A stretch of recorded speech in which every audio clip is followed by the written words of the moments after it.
அஊது பில்லாஹி மினஷ் ஷைத்தானிர் ரஜீம். பிஸ்மில்லாஹிர் ரஹ்மானிர் ரஹீம். சூரா ஆல இம்ரான்ல 119வது வசனத்திற்கான இன்றைய விளக்கத்தை நம்ம பார்க்க போறோம். பிஸ்மில்லாஹிர் ரஹ்மானிர் ரஹீம். ஹா அன்தும் உலாஇ துஹிப்பூனஹும் வலா யுஹிப்பூனக்கும் وتؤمنون بالكتاب كله وإذا لقوكم قالوا آمنا وإذا خلوا عضوا عليكم الأنامل من الغيظ قل موتوا بغيظكم إن الله عليم بذات الصدور. அறிந்து கொள்ளுங்கள் முக்மின்களே, நீங்கள் வேதக்காரர்களில் முனாஃபிக்குகளாய் இருக்கும் அவர்களை நேசிக்கிறீர்கள். யுஹிப்பூனஹும் அவர்களை நீங்கள் நேசிக்கிறீர்கள், ஆனால் உங்களை அவர்கள் நேசிப்பதில்லை. வலா யுஹிப்பூனக்கும் உங்களை அவர்கள் நேசிப்பதில்லை. அவர்களுடைய வேதங்கள் அனைத்தையும் நீங்கள் நம்புகிறீர்கள். துஅமினூன பில் கிதாபி குல்லி என்றால் அனைத்தையும், அனைத்து வேதங்களையும் நீங்கள் நம்புகிறீர்கள். வ இதா லகூக்கும் ஆனால் உங்களுடைய வேதத்தை அவர்கள் நம்புவதில்லை. வ இதா லகூக்கும் உங்களை அவர்கள் சந்தித்தால் காலு அவர்கள் கூறக்கூடிய வார்த்தை என்ன? ஆமன்னா நாங்கள் ஈமான் கொண்டுள்ளோம் என்று வாயளவில் அவர்கள் கூறுகின்றனர். உங்களை விட்டும் அவர்கள் தனித்து விட்டாலோ உங்களில் மீதுள்ள ஆத்திரத்தால் தன் விரல் நுனிகளை கடித்துக் கொள்கின்றனர். உங்களுடைய ஆத்திரத்திலேயே நீங்கள் இறந்து விடுங்கள் என்று நபியே நீர் கூறுவீராக. இன்னல்லாஹ அலீமும் பிதாத்தி சுதூர் நிச்சயமாக அல்லாஹ் நெஞ்சங்களில் உள்ளவற்றை முற்றும் அறிந்தவன் அப்படிங்கிறத அல்லாஹு தஆலா இந்த வசனத்துல நமக்கு சொல்லி காட்டுகிறான். சுப்ஹானல்லாஹ். ரொம்ப அற்புதமான ஒரு நல்லுபதேசத்தை இந்த வசனம் நமக்கு உணர்த்துது. 119வது வசனத்துல எதை பத்தி நம்ம பார்க்க போறோம் அப்படின்னு சொல்லும் பொழுது, முனாஃபிக்குகளுடைய அதாவது மோசமான குணம் நயவஞ்சகத்தனம். அவ்வளவுதான், மோசமான குணம் நயவஞ்சகத்தனம். அல்லாஹு தஆலா ஓகே அல்ஹம்துலில்லாஹ். அப்போ மோசமான குணம் நயவஞ்சகத்தனம் அப்படிங்கறத அல்லாஹு தஆலா இந்த 119வது வசனத்துல சொல்லி கொடுத்துட்டு முனாஃபிக்குகளுடைய சில அடையாளங்களையும் சில குணங்களையும் சொல்றான். குர்ஆன்ல அல்லாஹு தஆலா ஒவ்வொரு சூறாக்களுக்கும் ஒரு பேர் வச்சிருப்பா, அப்படிதானே? அந்த பேருக்கு ரொம்ப அதாவது முக்கியமான, இப்போ சூரத்துல் பக்கரான அந்த பக்கரா மாடுடைய சம்பவம் அந்த பக்கராவில் ரொம்ப முக்கியமான ஒரு வரலாற்றில் இடம்பெறக்கூடிய ஒரு சம்பவம் அப்படிங்கிறது இருக்கு. அதே போல ஒவ்வொரு சூறாவுக்கும் ஒரு பேர் உண்டு. அதே போல 3 சூறாக்களை நம்ம யோசிக்க போறோம் இந்த இடத்துல. என்னன்னா சூரா முஃமின், சூரா காஃபிரூன், சூரா முனாஃபிகூன். இந்த 3 கூட்டமும் முக்கியமான கூட்டம் குர்ஆன்ல. முஃமின் என்கின்ற இறை நம்பிக்கையாளர்களுடைய தன்மைகளையும் அடையாளங்களையும் இறை நம்பிக்கையாளர்களுக்கு கிடைக்கக்கூடிய வெகுமதிகளையும் அல்லாஹ் குர்ஆன்ல நிரப்பமா சொல்லி கொடுத்திருக்கான். எங்கெல்லாம் யா யுஹல்லதீன ஆமனு ஈமான் கொண்டவர்களே, அந்த ஈமான் கொண்ட மக்களுக்கு எப்படியெல்லாம் நான் சொர்க்கத்தை தயார் செஞ்சு வச்சிருக்கேன், அந்த ஈமான் கொண்டவர்கள் அல்லாஹ்வை எப்படி முழுமையாக நம்புவாங்க, அந்த ஈமான் கொண்டவர்கள் அல்லாஹ்விடத்துல எப்படி பிரார்த்தனை செய்வாங்க அப்படின்னு சொல்லிட்டு எல்லா விதமான நற்குணங்களையும் அடையாளங்களையும் பண்புகளையும் அல்லாஹ் தஆலா நிரப்பமா சொல்லி கொடுத்திருக்கிறான். அதே போலத்தான் சூரா காஃபிரூன், காஃபிர்களுடைய அடையாளங்கள் என்ன, அவர்களுடைய குணநலங்கள் என்ன, அவர்கள் எப்படியான சூழ்ச்சிகளை செய்வார்கள், அவர்களுக்கு கிடைக்கக்கூடிய வெகுமதிகள், அவர்களுக்கு கிடைக்கக்கூடிய தண்டனைகள் என்ன, மறுமையில் அவர்களுக்கான இழிநிலை என்ன, அவர்கள் எப்படி இறைவனை விடுத்து மற்ற தெய்வங்களை வணங்குவதற்கு எவ்வளவு முக்கியத்துவம் கொடுக்கறாங்க அப்படின்னு சொல்லிட்டு அல்லாஹு தஆலா காஃபிர்களை பற்றியும் இந்த குர்ஆன்ல நிறைய சொல்லியிருக்கா. அதற்கான சூறாக்களையும் இறக்கி கொடுத்திருக்கா. சூரா காஃபிரனே போதுமானது. அவர்கள் எப்படிப்பட்டவங்க, எப்படி அதுவும் பாத்தீங்கன்னா சூரா காஃபிரனுக்கு பின்னணி நம்ம பார்த்திருக்கோம் இல்லையா? ஒரு வருடம் என் தெய்வங்களை நீங்க வணங்குங்க, உங்க தெய்வங்களை நாங்க வணங்குறோம்.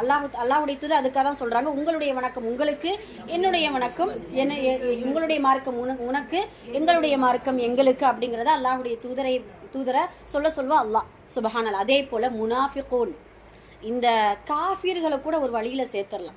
ஏன்னா அவர்களுக்கு என்ன நிராகரிச்சுட்டாங்க, நரகம், நிரந்தர நரகம், அவ்வளவுதான், முடிச்சிடலாம். இந்த முனாஃபிக்குகளும் யூதர்களும் படுத்தக்கூடிய பாடுகள் தான் குர்ஆன்ல அவ்வளவு அல்லாஹ் தஆலா சொல்லி கொடுத்திருக்கான். யூதர்கள் எடுத்துக்கோங்க, சுப்ஹானல்லாஹ், ராயினா அப்படின்ட்டு சொன்னா அந்த ராயினாவுக்கு ஆட்டு இடைன்ட்டு ஒரு அர்த்தம் உண்டு. அவர்களுடைய உள்ளத்திலையும் வெளிப்படையா ராயினா அப்படின்ட்டு அல்லாஹ்வுடைய தூதரை கூப்பிடுவாங்களாம். அதான் அல்லாஹ் தஆலா சொல்லுவான், உன்துர்னா அப்படி நீங்க சொல்லுங்க. என்ன அர்த்தம்? நாங்கள் செவியேற்றோம். சஹாபாக்களும் ராயினா தான் சொல்லுவாங்க. அவங்க என்ன அர்த்தம்னா என் தலைவரே, ராயினா என்ன அர்த்தம்? எங்களுடைய தலைவரே, எங்களுடைய வழிகாட்டியே அப்படிங்கிறதுக்கு அர்த்தம். ஆனா யூதர்கள் என்ன செய்யறாங்க? என்னுடைய ஆட்டிடையனே, என்னுடைய அடிமையே, எங்களுடைய அடிமையே மஆதல்லா அப்படிங்கிற அர்த்தத்தை கொண்டு அவர்கள் அழைக்கிறாங்க. அல்லாஹு தாலா அந்த யூதர்களுடைய பாணி இப்படி சொல்லி கொடுக்குறான். அல்லாஹுடைய தூதரை எங்கெல்லாம் யூதர்கள் பார்க்கறாங்களோ அஸ்ஸலாமு அலைக்கும் யா முஹம்மத் ஸல்லல்லாஹு அலைஹி முஹம்மத் ஸல்லல்லாஹு அலைஹி வஸல்லம், அஸ்ஸலாமு என்கின்ற வார்த்தையை அஸ்ஸாமு அல்லாஹ் உங்கள் மீது மரணம் வரட்டும் அப்படின்னு சொல்லும் பொழுது ஆயிஷாமா கோபப்பட்டாங்களா இல்லையா? அப்ப நபி ஸல்லல்லாஹு அலைஹி வஸல்லம் அவங்க சொல்லுவாங்க, இய்யாக்கும் என்னுடைய வார்த்தையை கவனிச்சிங்களா ஆயிஷா, நீங்க எதுக்கு நீங்க கோவப்படுறீங்க, என்னுடைய வார்த்தையை கவனிச்சிங்களா, உங்களுக்கும் அப்படியே ஆகட்டும் தானே நான் சொன்னேன் அப்படிங்கறத ஆயிஷா ரலியல்லாஹு அன்ஹா அவர்களுக்கு ரசூல் ஸல்லல்லாஹு அலைஹி வஸல்லம் அவர்கள் சொல்லுவாங்க. அது மட்டும் இல்லாம ஹித்தத்துன் அந்த ஒரு ஊருக்குள்ள நுழையும் பொழுது தலை வணங்கி பணிவாக அல்லாஹுவை நினைத்து அஞ்சி அந்த ஊருக்குள்ள நுழைங்க அப்படின்னு சொன்னா ஹிந்தத்துன், அதாவது ஒரு கோதுமையுடைய மாவு அப்படி கிண்டல் பண்ணி கொண்டு அந்த ஊருக்குள்ள என்ன செய்வாங்க, அந்த யூதர்கள் நுழைவாங்க. ஆக அவர்களுடைய சொல்லும் அவர்களுடைய செயலும் அவர்கள் உள்ளத்தில் நினைக்கக்கூடிய பண்பையும் அல்லாஹு தாலா யூதர்களை குறித்து நிறைய குர்ஆன்ல சொல்லியிருக்கான். அதே போல முனாஃபிக்குகளுடைய தன்மை அதிகமா முனாஃபிக்கு என்கின்ற தனி சூறாக்களையும் முனாஃபிக்குகளுடைய தன்மை சொல்லப்பட்டிருக்கு. அதை விட அதிகமாக சூரத்துல் பக்ரா முதல் 13 வசனங்களும் முக்மின்களை குறித்த ஒரு 5 வசனம், அதுக்கு பின்னாடி வரக்கூடிய எல்லா வசனங்களும் முனாஃபிக்குகளை குறித்து தான். அவங்க எப்படி எல்லாம் ஒரு கூட்டத்தோடு இருந்தா எப்படி அவங்களுடைய நடவடிக்கை இருக்கும், தனியா இருந்தா எப்படி அவங்களுடைய நடவடிக்கை இருக்கும், முக்மீன்களையும் முஸ்லீம்களையும் பார்த்து அவர்களுடைய போதனை எப்படி இருக்கும், அவர்களுடைய செயல்பாடுகள் எப்படி இருக்கும் அப்படின்னு சொல்லிட்டு அல்லாஹு தஆலா சூரத்துல் பக்ராவிலே நமக்கு சொல்லி கொடுக்குறான். இந்த வசனத்துல ஒரு 5 முக்கிய அடையாளங்களை சொல்றான். இந்த சூரத்துல் பக்ராவிலே சொல்லாத சில அடையாளங்களை இந்த சூரா ஆல இம்ரான்ல 119வது வசனத்துல நமக்கு சொல்லி கொடுக்கிறான். அது என்ன அப்படின்னா, முதல் அடையாளம் அதுதான், அறிந்து கொள்ளுங்கள் முக்மீன்களே. அதுல இந்த முக்மீன்களே என்கின்ற அந்த அடையாளம் நமக்கும் தான். முனாஃபிக்குகள் முக்மீன்களுக்குள்ளேயும் இருக்கிறாங்க, ஆதல் அல்லாஹ் பாதுகாக்கணும். தொழுகிறோம், இது இன்னொரு விஷயம் புரிஞ்சுக்கிறோம். முதல்ல ஒவ்வொருவரும், நானும் சரி நீங்களும் சரி, நம்மளுடைய உள்ளத்துல முனாஃபிக் நிஃபாக் என்கின்ற தன்மை இருக்குதா அப்படிங்கறத நம்மளை நாமளே சோதிச்சுக்கிறோம். இந்த அடையாளங்களை நமக்கு இது கேட்கறதுக்கு முன்னாடி நம்மளை நாமளே சோதிச்சுக்கிறோம். முனாஃபிக்குகள் என்ன செய்வாங்க, தொழுவாங்க ஆனா இறைவனுக்கு மாறு செஞ்சு கொண்டு இருப்பாங்க, தொழுவாங்க பொய் சொல்லுவாங்க, தொழுவாங்க அநீதியா சில செயல்கள் செய்வாங்க, தொழுவாங்க மற்றவர்களுடைய குறைகளை ஆராய்றது என்ன, மற்றவர்களை குறித்த கெட்ட எண்ணங்கள் என்ன எல்லாம் செய்வாங்க. அப்ப இதே தன்மை மஆதல்லா அல்லாஹ்வால் பாதுகாக்கப்பட்டவர்களை தவிர நாமும் தொழுகிறவர்கள் இருக்கிறோம், பொய் சொல்லிக் கொண்டு இருக்கிறோம். நாமும் தொழுகிறவர்கள் இருக்கிறோம், மற்றவர்களுடைய குறைகளையும் மற்றவர்களுடைய புறங்களையும் பேசிக்கொண்டும் இருக்கிறோம், அல்லாஹ்வால் பாதுகாக்கப்பட்டவர்களை தவிர. அப்ப தொழுகையும் இருக்குது, இப்படியான முனாஃபிக்குகளுடைய குணங்களும் இருக்கிறது என்றால் நம்மளுடைய உள்ளத்திலும் நிஃபாக் என்கின்ற தன்மை இருக்கிறது அப்படிங்கறத முதல்ல புரிஞ்சுக்கிறோம். அழகா சொல்லுவாங்க, இப்ராஹிம் தைமி ரஹமத்துல்லாஹி அவர்கள் 2ஆம் நூற்றாண்டுல வாழ்ந்த ஒரு அறிஞர் சொல்வாரு, என்னுடைய சொல்லையும் செயலையும் எப்பொழுதுமே நான் ஒப்பிட்டு பார்க்கவே மாட்டேன். கரெக்டா? என்னுடைய சொல்லையும் செயலையும் எப்பயுமே ஒப்பிட்டு பார்க்க மாட்டேன். ஏன் அப்படின்னா, நான் ஒரு பொய்யன் என்பதை நானே உணர்ந்து கொண்டேன். சொல்லக்கூடியவர் ஒரு அறிஞர் இப்ராஹிம் தைமி ரஹமத்துல்லாஹி அலைஹி. அதே வார்த்தை தான் நமக்கும். நாம நினைக்கிறோம் அல்ஹம்துலில்லாஹ் 5 நேரமும் தொழுகிறோம், இபாதத்தா இருக்கிறோம், என்னமோ உண்மையா அல்லாஹ் தஆலா இப்ப மரணத்தை கொடுத்தால் நம்ம என்ன செஞ்சிடலாம், சொர்க்கத்துடைய வாசல்ல முன்னாடி நிக்கிறோம்னு நாம நினைக்கிறோம். ஆனா சஹாபாக்களுக்கும் நமக்கும் உள்ள வித்தியாசத்தை ஒரே வார்த்தையில சொல்லி முடிக்கட்டுமா? சுபஹானல்லாஹ், சஹாபாக்கள் முக்மீன்களாக இருந்து நிஃபாக் என்கின்ற தன்மை இருக்குமோ என்று அஞ்சினார்கள். நாம முனாஃபிக்குகளாக இருந்து முக்மீன்களாக இருக்கிறோம் என்று நாங்க மெச்சி கொண்டு இருக்கிறோம். அல்லாஹ் பாதுகாக்கணும். இப்ப எப்படி இருக்கிறோம்னு பாத்தீங்களா? அதுவும் சஹாபாக்கள்லாம் நபி ஸல்லல்லாஹு அலைஹி வஸல்லம் காலத்துல வாழ்ந்தவர்கள் எல்லாம் சுப்ஹானல்லாஹ் அந்த நிஃபாக் அந்த முனாஃபிக் என்கின்ற தன்மை நம்முடைய உள்ளத்துல இருக்குதோ என்று அஞ்சிய சஹாபாக்கள் எல்லாம் சொர்க்கத்தை குறித்து சுப செய்தி சொல்லப்பட்டவர்கள் தான். ஹன்லலா ரலியல்லாஹு அன்ஹு தெருமுழுக்கு கத்தி கொண்டு போனாராம், நான் முனாஃபிகாக்கி விட்டார் இந்த ஹன்லலா, நிஃபாக் என்கின்ற தன்மையை அடைந்து விட்டார் இந்த ஹன்லலா. சொல்லக்கூடியவர் சுப்ஹானல்லாஹ் அல்லாஹ்வுடைய தூதரின் ரகசிய காப்பாளர் ஹன்லலா ரலியல்லாஹு அன்ஹு. ஹுதைஃபத்துல் யமான் ரலியல்லாஹு அன்ஹு அவர்களிடத்துல முனாஃபிகளுடைய பட்டியலை அல்லாஹ்வுடைய தூதர் கொடுத்ததற்கு காரணம் என்ன தெரியுமா? யாராவது இந்த முனாஃபிகள் பட்டியல்ல நான் வந்து தலைவராய் வந்துடுறேன், நான் ஒரு ஆட்சியாளரா வர்றேன், நான் ஒரு ஹலீஃபாவாக வந்துடுறேன்ட்டு யாராவது முன்னெடுத்து வந்தாங்கன்னா, ஹுதைஃபா நீங்க இவர்கள் இருந்து என்ன செஞ்சிடணும், இந்த பட்டியலை அப்பதான் இந்த பெயரை சொல்லி நீங்க வந்து தகுதி இல்ல அப்படிங்கறத சொல்லுங்கிறதுக்காகத்தான் அந்த பட்டியலை ரகசியமா கொடுத்திருந்தாங்க, யாருக்குமே சொல்லக்கூடாது ஹுதைஃபா ரலியல்லாஹு அன்ஹு. ஆனால் உமர் ரலியல்லாஹு அன்ஹு பயந்தாங்க, அஞ்சினாங்க. சுப்ஹானல்லாஹ், உமர் ரலியல்லாஹு அன்ஹு அவர்களுக்கெல்லாம் கேட்கறதுக்கு கூட என்ன இருக்குது, அவங்களுக்கு என்ன பாவம், என்ன நிஃபாக் இருக்குது, சுபஹானல்லாஹ். அப்ப இந்த தன்மைகள் எல்லாம் நம்மளுடைய உள்ளத்தில் இருக்கிறது என்றால் மஆதல்லாஹ் அல்லாஹ்விடத்துல அதிகமா தௌபா செய்யணும், துஆ செய்யணும். தினமும் துஆ செய்யுங்க. யா அல்லாஹ் நிஃபாக் என்கின்ற நயவஞ்சக தன்மையிலிருந்து என்னை பாதுகாத்து விடு அப்படிங்கிறத துஆ செய்யணும் இன்ஷா அல்லாஹ். சரி, இந்த 119வது வசனத்துல அல்லாஹு தாலா அந்த முனாஃபிகளுடைய முதல் அடையாளம் என்ன அப்படின்னா, முக்மின்களே நீங்கள் வேதக்காரர்களில் முனாஃபிகளா இருக்கும் அவர்களை நேசிக்கிறீர்கள், ஆனால் உங்களை அவர்கள் நேசிப்பதில்லை. அல்லாஹுடைய தூதருடைய காலத்துல சில முனாஃபிக்குகளை அவர்களுடைய தொழுகை முக்மின்களுடைய தொழுகை விட நேர்த்தியா இருக்கும். அவர்களுடைய பேச்சு முக்மின்களுடைய பேச்சை விட ரொம்ப அழகானதா இருக்கும். ஆனா அப்படி அந்த தொழுகையையும் இபாதத்தையும் பேச்சுகளையும் பார்த்து சஹாபாக்கள் ரொம்ப ரொம்ப நேசம் கொண்டாங்க. ஆனால் அல்லாஹ் சொல்றான், நீங்க என்ன செய்யாதீங்க, அவங்க நீங்க நேசிக்கிறீங்க, ஆனா அவர்கள் உங்களை நேசிப்பதில்லையே. இதுதான் முதல் அடையாளம். இப்போ இந்த அடையாளத்தை நம்ம இன்ஷா அல்லாஹ் தெரிந்து கொள்ள வேண்டும். ரெண்டாவது, முனாஃபிகளுடைய இரண்டாவது அடையாளத்தை அல்லாஹ் சொல்றான், அவர்களுடைய வேதங்கள் அனைத்தையும் நீங்கள் நம்புகிறீர்கள். சுப்ஹானல்லாஹ். அதுல இந்த பர்டிகுலரா அல்லாஹ் சொல்லக்கூடிய வார்த்தை பாத்தீங்களா, வேதக்காரர்களில் முனாஃபிக்குகள். புரியுதுங்களா? வேதக்காரர்களின் முனாஃபிக்குகள். வேதக்காரர்கள்னா யாரு? தௌராத், இன்ஜீல், ஜபூர், இதுக்கு பலகைகளாக ஏடுகளாக கொடுக்கப்பட்ட யூதர்கள், வேதக்காரர்கள், இவர்களுடைய பட்டியல முனாஃபிக்குகளும் இருக்கிறாங்க. அவங்க என்ன செய்வாங்க, அவர்களுடைய வேதம்தான், அவர்களுக்கு அனுப்பப்பட்ட தூதர் தான் உண்மைன்ட்டு நம்பி குர்ஆனையும் அல்லாஹுடைய தூதரையும் மறுக்க ஆரம்பிக்கிறாங்க. அவங்க தான் முனாஃபிக்குகள்.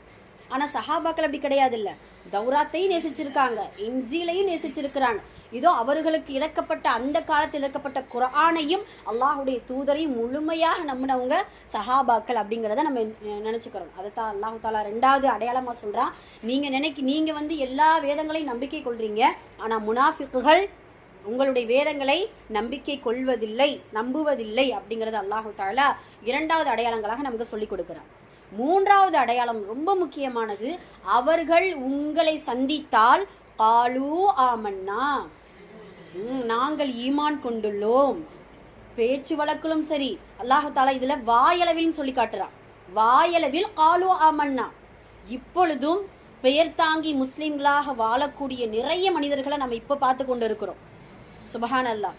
வெளியில பார்த்தா பர்தாவும் தாடியும் தொப்பியும் தஸ்பமணியும் முசல்லாவும் இருப்பாங்க.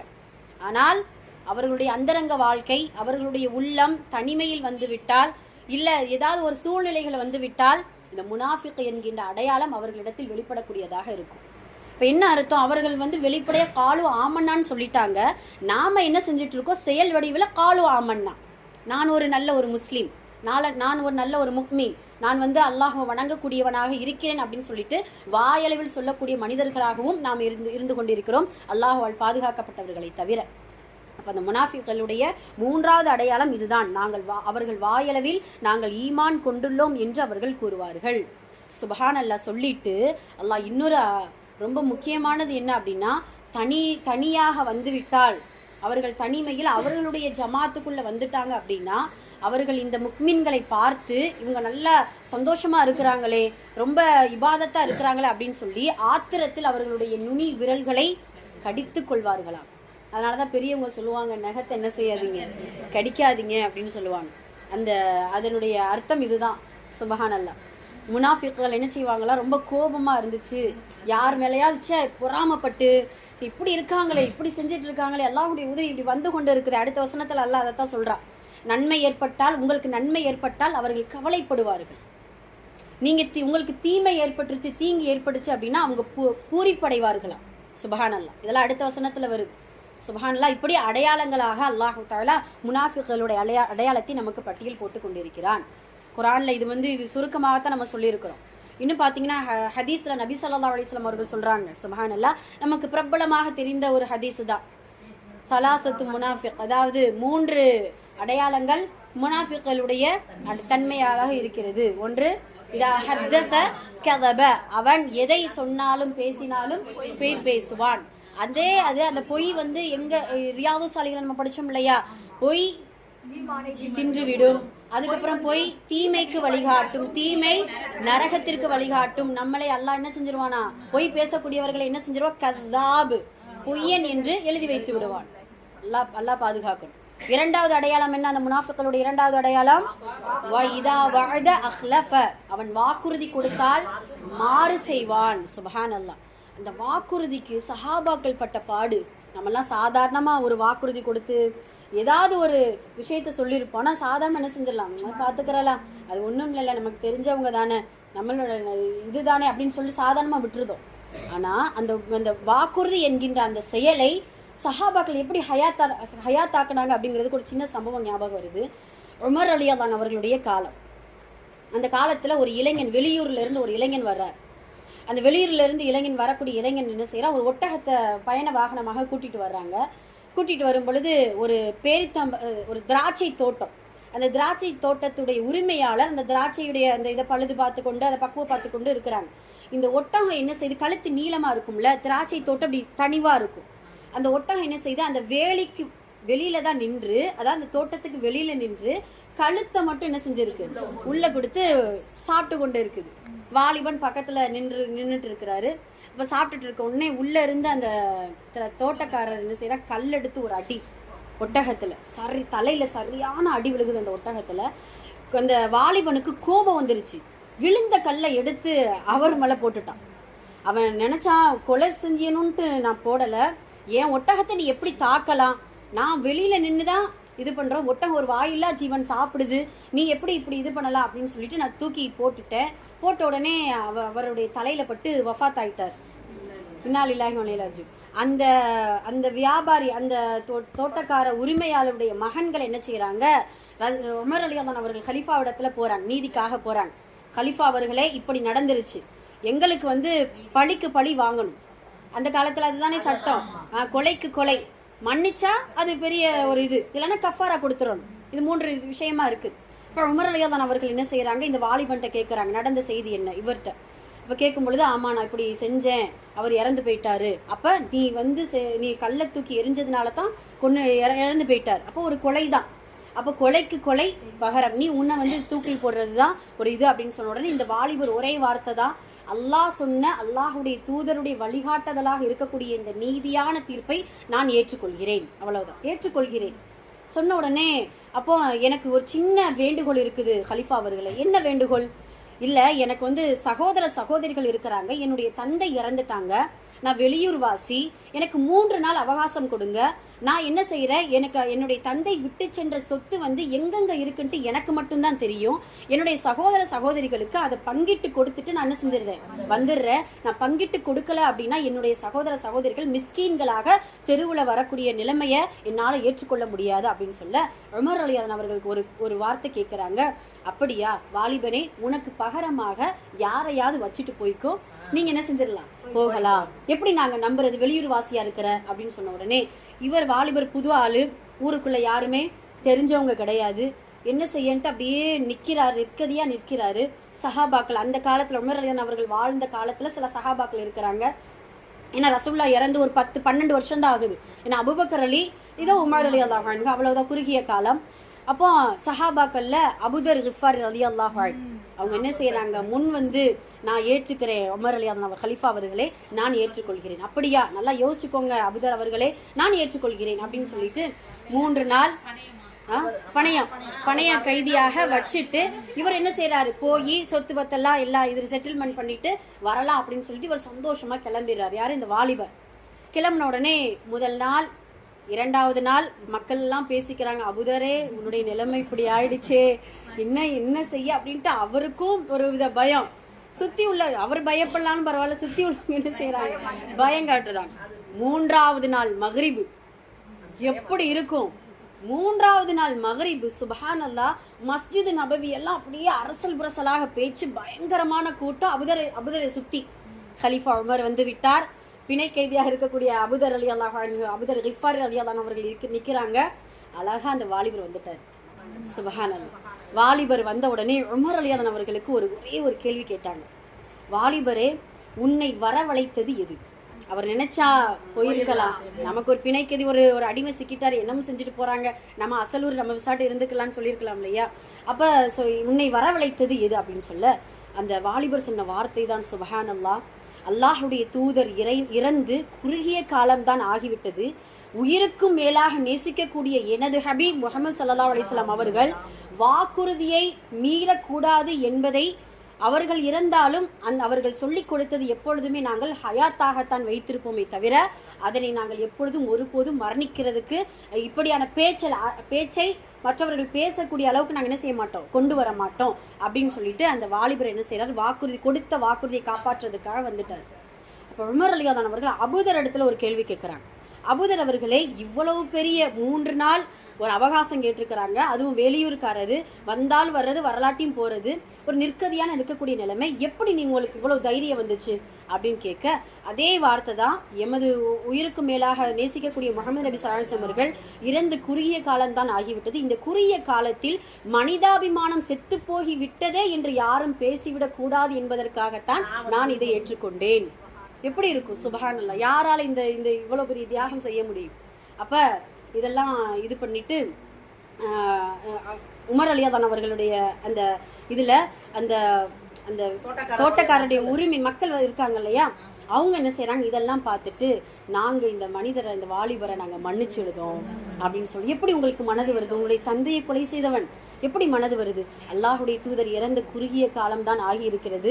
மன்னிப்பு என்கின்ற பேச்சு, மன்னிப்பு என்பது ஒன்று இறந்து விட்டதே என்று மக்கள் பேசிவிடக் கூடாது என்பதற்காக நாங்கள் மன்னித்து விடுகிறோம் அப்படின்னு சொல்றாங்க. சுபஹானல்லாஹ்.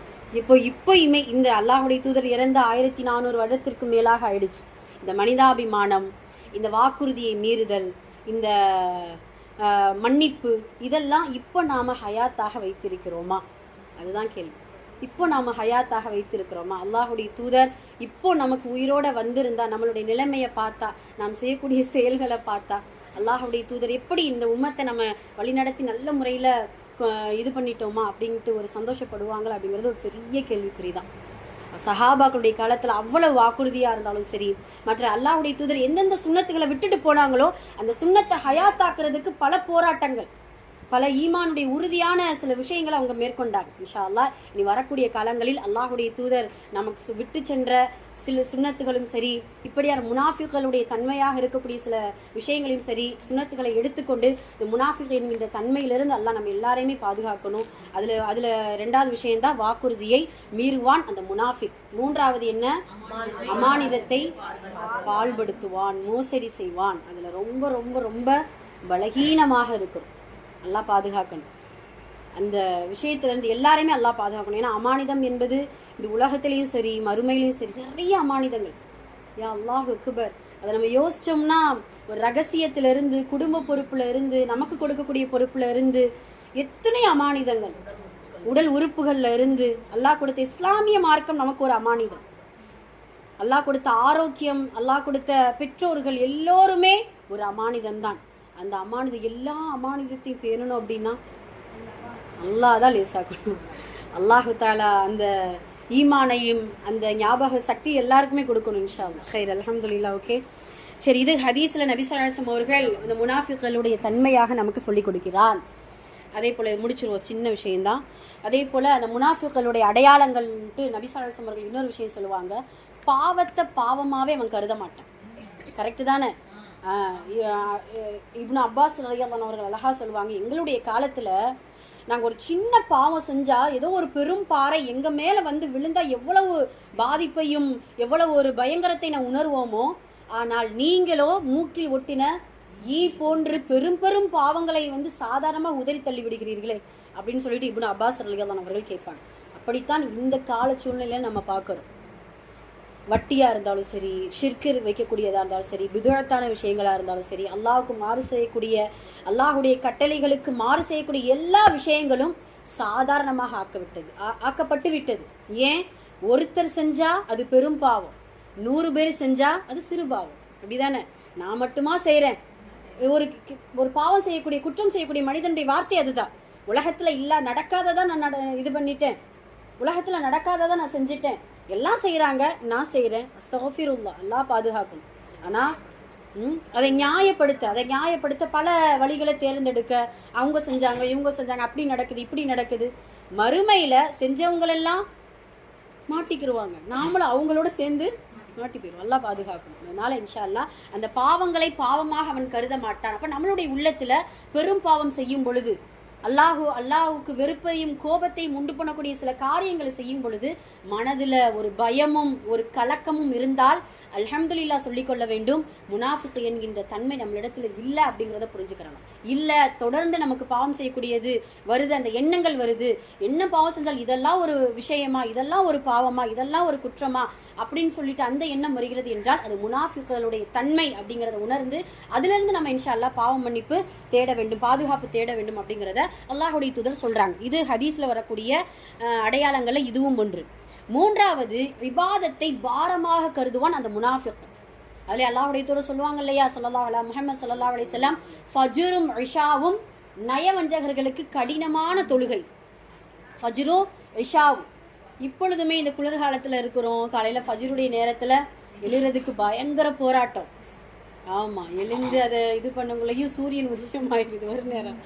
ஆமா ஆமா ஹைர் அல்ஹம்துலில்லாஹ். எந்த காலமா இருந்தாலும் சரி, குளிர்காலமோ மற்ற எந்த காலமா இருந்தாலும் சரி, ஃபஜ்ரும் இஷாவுடைய நன்மைகளை மட்டும் இந்த மனிதன் அறிந்தால் தவிழ்ந்து கூட ஜமாத்தோடு தொழுது விடுவான் அப்படிங்கறத அல்லாஹ்வுடைய தூதர் சொல்லி காட்டுவாங்க. அப்ப 2 தொழுகை அவர்களுக்கு, அதுவும் குறிப்பாக இபாதத் என்று சொன்னாலே அவர்களுக்கு பாரமாக நினைப்பார்கள். அப்படி நமக்கு குர்ஆன் ஓதுவது பாரமாக இருக்கிறது, தொழுகை தொழுவது பாரமாக இருக்கிறது, அல்லது கல்வி கற்பதோ இல்ல மார்க்க விஷயங்களை நாடி தேடி வருவதோ எல்லாம் பாரமாக இருக்குது அப்படின்னா முனாஃபிக்.